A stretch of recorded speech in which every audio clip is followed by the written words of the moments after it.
daw po namang gastusin sa pag-uwi ng labi ng Pinay caregiver na nasawi sa pag-atake ng Iran dyan sa Israel, sasagutin ng Department of Migrant Workers. Detalye na balita mula kay Edniel Paro sa RH52. Edniel. Kuya Angel, ipinagluluksa ng Department of Migrant Workers ang pagpanaw ng isang Filipina caregiver sa Israel dahil sa pag-atake ng Iran.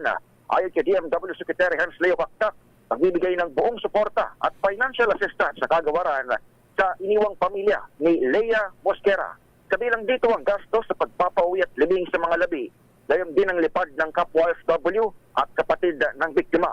Una nang inulap ng Department of Foreign Affairs sa pagkasawi ng 49 anyos na caregiver tubong Negros Occidental dahil sa missile attack ng Iran noong June 15. Sumalang pa sa operasyon si Mosquera sa Shamir Medical Center pero binawian din ang buhay kahapon ng umaga. Sila sa tawag ng mga kasama bilang Ate Rhea, magdiriwang sana ng OFW ng kanyang ika-50 kaarawan sa July 29 nang madamay sa gulo sa gitnang silangan.